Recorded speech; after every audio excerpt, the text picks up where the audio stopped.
Hey folks, gonna be a stream of consciousness today. My cat died on Monday. This is something I've been waiting for. She was diagnosed with kidney disease back in March. Obviously, I knew something was going on with her because she was, losing weight and some behaviors were changing before March. So it's been some time coming. And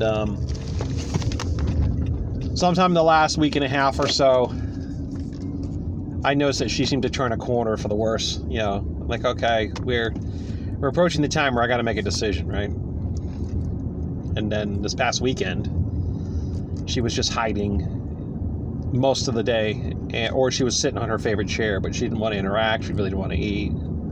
She did get down and drink when I changed the water bowl. She saw it was fresh water and she got down. I don't know if that was just instinct or if she was genuinely thirsty or what. But and then early Monday morning, when I put out the wet food, and she usually just drinks the broth, but she laid down like she couldn't stand. Like the other cats crouched, but she laid down, stuck her head in, went lick, lick, and then she was done. Laid there defeated. I'm like, okay, that's it. She's got to be euthanized. So called vet. Vet couldn't get in the same day, so I made an appointment for Tuesday. And then she just crashed during the day. Just barrel ass downhill. Her health just crash and burn. And she had a couple moments where she wasn't doing horribly. She needed to sit and rest, but I remember she has a favorite spot she likes to nest. There's like a bookshelf that we don't use books in it. There's just a cushion there. She can climb up there and sit. And she hasn't sat there in weeks, right? And she tried to climb up there, and she got almost there, and she gave up. Like, not because she couldn't, but she looked at it and was like, no, I'm not doing this. And she fucking went and just hid somewhere. Sprawled out in an unusual place, and it was terrible. So anyways, very quickly went downhill, gasping. Her kidneys had shut down and she was gasping because all the inflammation that comes from being unable to get rid of the urea. And I was there for like the last 10 or 15 minutes of her life. I held her hand as she died, and it was a horrific, terrible thing to witness. I cried, and I held her hand, and I tried to say nice, sweet things to her. And a couple minutes before she died, she lifted her head up, and she doesn't give kisses like most cats with her tongue. She touches her nose and her lips just to the hand, and that's a kiss from her. And she kissed my hand. And then shortly thereafter, she had a seizure, and everything began to shut down. And she died. And because I didn't have a veterinarian, I had to, play vet. I set a 6-minute timer, and I just sat with her, held her hand, looked into her eyes. I whispered nice things to her. And then I saw her eyes shut off, like indicating brain death. Went and got a stethoscope from storage, put on her heart. Couldn't find a heartbeat. Like, to make sure I know what I'm doing, I listen to the other cat's heartbeats. I'm like, okay, I know what I'm doing. It's all right. Well, in case somehow there's some shallow respiration and super slow heartbeat, we're just going to leave her there, and we'll wait for rigor mortis to set in, which is morbid as fuck. I know. And did that, and she began to stiffen after some time, and put her in a box. Let the other animals see her if they wanted to interact with the body. And then I did my gay-ass pagan ritual where I had all kinds of flowers that I picked outside and herbs that I picked, and I put them in the box with her. My friend had a towel that the cat loved to sleep on, so let me have the towel and wrapped her in it, the herbs, and I put a note in there, and for anyone to find in the far future, if they do, to learn a little bit about her. And I buried her. I had the grave. I dug the grave over the weekend, expecting that we're going to have to make a decision very, very, very soon, right? So I'm getting ready for this. I was getting ready to make the call. Like, I could see it coming. So I finished the grave, make sure it was wide enough for the container, and I put her in there and I buried her.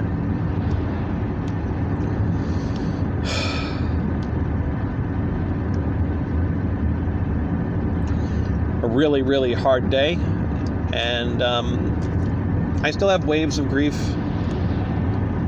and guilt. This is saying, I hate little one-liners, okay? Because they're often lacking nuance, but this one's better a week early than a day late when it comes to euthanasia. And yeah, what a hard way to learn that, when I noticed she started to turn a corner for the worse, the hiding behavior increased. I should have just, okay, she's hiding. Obviously, she knows she's gonna, she's not doing well. If she wants to hide somewhere and die, then it's time to put her down, right?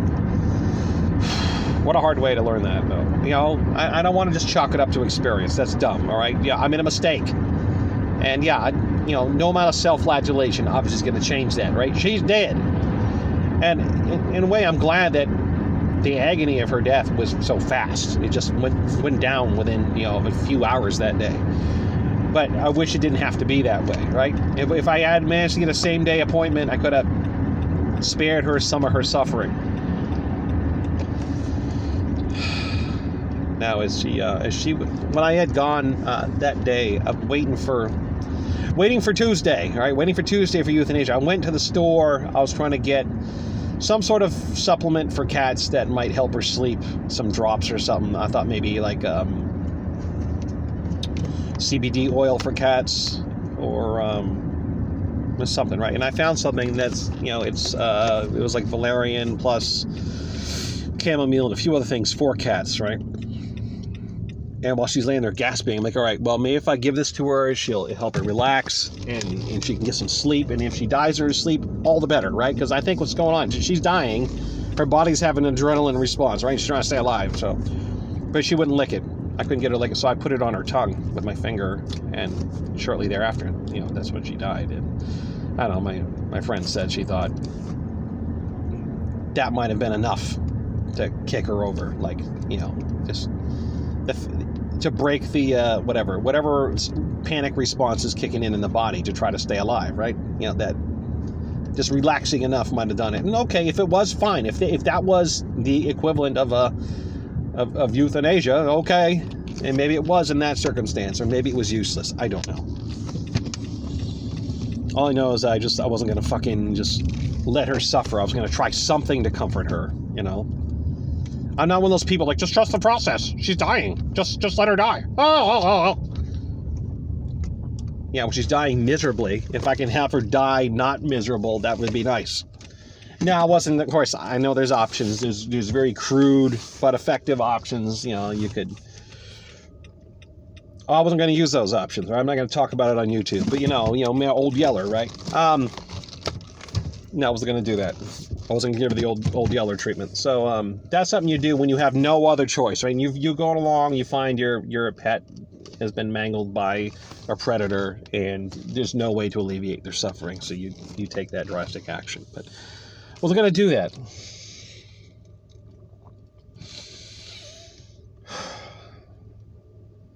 Here I am 2 days later, and it's hard.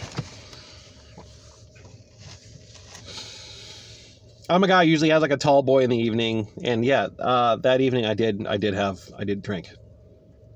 So I'm not going to feel this raw. I'm going to fucking bury it in alcohol. And then yesterday I didn't drink in the evening. And I was going to go swimming tonight, but there was bacteria in my favorite swimming hole. And yeah, you know what? I swam there a few days ago. Like, how could it be that much worse? And we just had a major downpour. It probably washed most of it away, but better safe than sorry. I got to do a charity fundraiser in 2 days. I got to do music for it, and I don't want to be sick, right? Otherwise, I might risk it.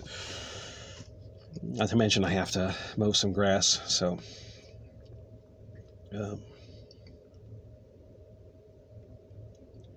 it's hard. And I feel some guilt over the fact that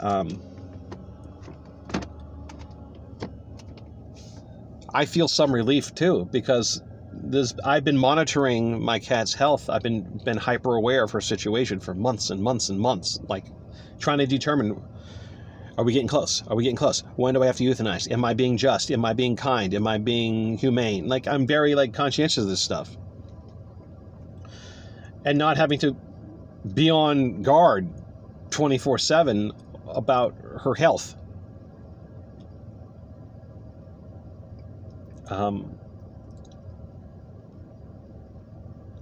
Really is a relief.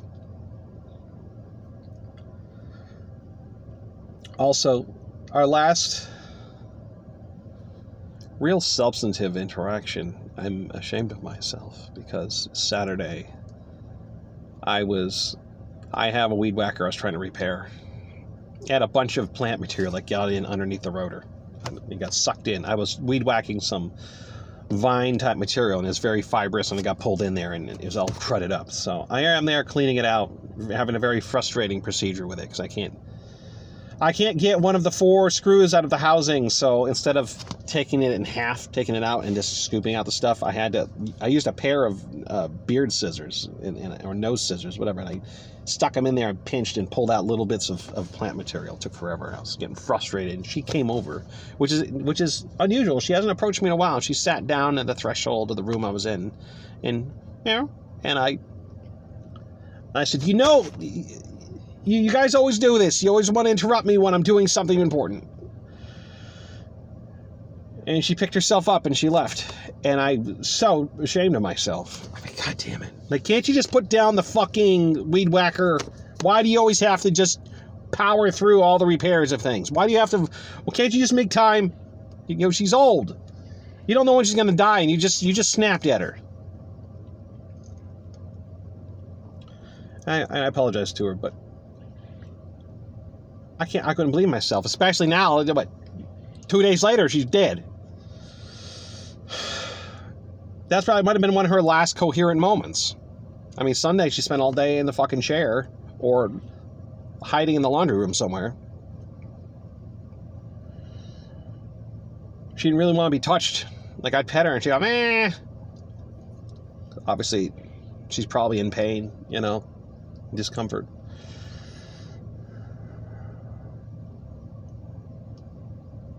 And, yeah, well, I mean, I guess, what do? I mean, I know I get frustrated easily when I get interrupted when I'm working on something. I do. I shouldn't be. Now, if I was on the job somewhere, if I was at work, I would keep that shit fucking bottled up, right? Don't snap. I have to say, I force myself to be super polite. Like, I'm sorry, I can't deal with you right now. Can you come back later or something like that, right? But I don't have one of those. I don't have a job where I can do that.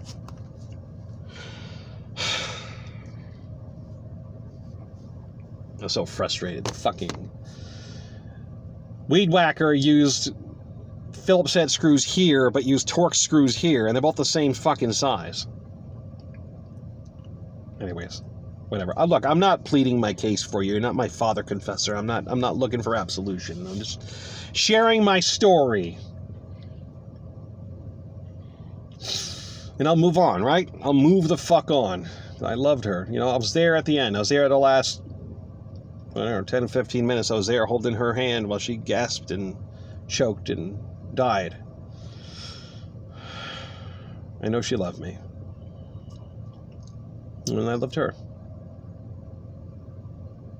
So that makes 4 cats I've lost now. And the 4 that my wife and I, when I was married, I'm divorced now, we adopted them.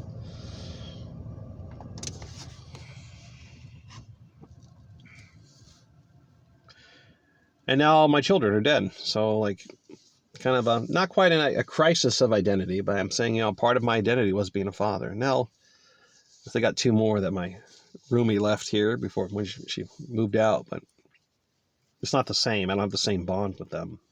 I mean, my 4 had a bond with each other. They were a tribe. And I was their father.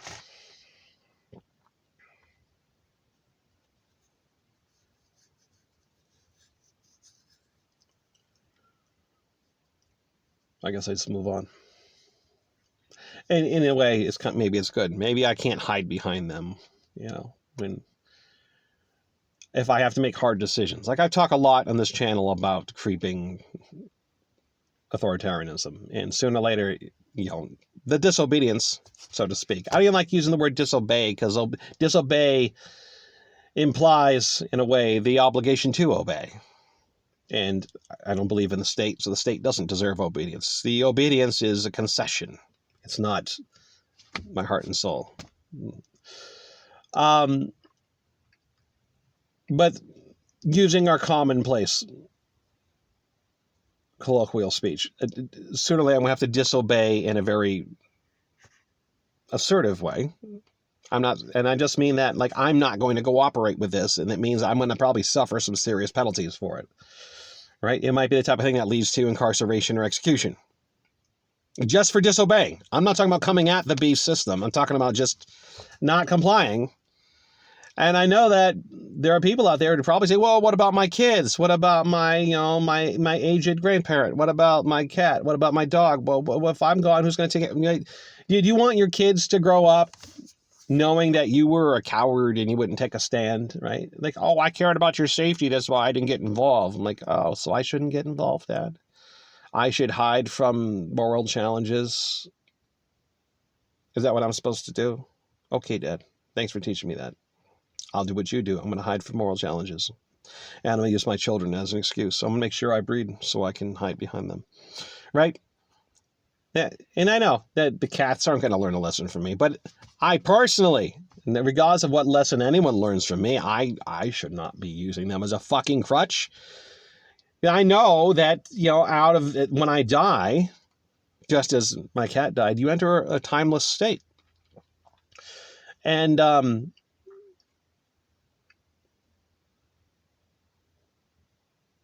it's not like you're missing out on anything. She's not missing out on shit. She's now free of the flesh. And hopefully, with the spirits of her brothers who died before her, they're together. And then when I pass, I can hopefully find them. I hope to. In whatever state we become. And so, yeah, there were years between them dying. But in a way not, right? Because if your soul exists forever, then what's a few years? A few years and forever, forever minus a few years is still forever. So in a way, you're just going to be together. Like nothing happened. You'll still be together. It both happened and didn't happen, depending on how you look at it. And so, if I have to disobey and lose my life, then I get to enter a timeless state and I get to go on to something else. Hopefully with them.